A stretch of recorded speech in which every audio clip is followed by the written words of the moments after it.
পরিচিতি বলো না। আমি আমার বাসা ভৈরব, কিশোরগঞ্জ জেলা ভৈরবে। আমরা এখানে আসছি, আমাদের একটা নতুন দল গঠিত হচ্ছে, আর আমাদের নতুন দল নিয়ে আমরা খুবই গর্ববোধ করি। আর আমরা জানি আমাদের নতুন দল সামনে অনেক এগিয়ে যাবে এবং অনেক ভালো কিছু করবে। কারণ আমরা 5 আগস্টের পরে নিঃস্বার্থভাবে আমাদের দেশকে সুন্দর করার জন্য আমরা অনেক কাজ করেছি। দেশকে সুন্দর করার জন্য আমরা আমাদের দেশকে যা কিছু করা লাগে সব কিছু আমরা নিঃস্বার্থভাবে এগিয়ে চলেছি। এবং এমনকি আমরা সামনে নিঃস্বার্থভাবে কোনো স্বার্থশালী আমাদের দেশকে সুন্দর করার জন্য আমাদের পরে প্রজন্ম যাতে সুন্দর করে দেশকে বলতে পারে না, আমাদের একটা জেনারেশন আসছিল যারা আমাদের দেশকে নতুন করে মুক্ত করেছে, যারা আমাদের দেশকে নতুন করে স্বাধীন করেছে, তারা যাতে এই কথা বলতে পারে, তাই আমরা আবার নতুন করে বাংলাদেশে আবার রাস্তায় নেমেছি। আমরা থাকবো যতদিন বাংলাদেশের অন্যায় নিপীড়িত, বাংলাদেশের পুরো নিপীড়িত হবে ততদিন আমরা থাকবো।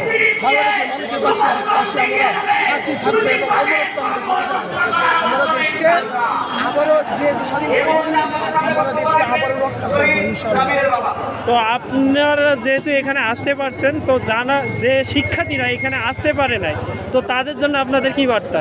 জি, যারা এখানে আসতে পারে নাই, অনেকজনের ফ্যামিলিগত বিষয়, অনেকজন অনেক কোনো কারণে, কিন্তু আমরা একটাই কথা বলবো যে আপনারা আমার পাশে থাকেন, আপনারা আমাদের পাশে থাকেন, আমাদের সাথে থাকেন। আমরা আপনাদেরকে নিয়েই, তারাই আমাদের শক্তি। যে শিক্ষার্থীরা আছে, অনেক শিক্ষার্থীরা আছে যারা আসতে পারে নাই অনেক বাধা বিপত্তির কারণে, তারা আমাদের শক্তি, তারা আমাদের বল। আমরা সবাই আমাদের মধ্যে কোনো বিভেদ কোনো সৃষ্টি কোনো কিছু নাই। আমরা সবাই সবসময় এক আছি এবং এক থাকবো।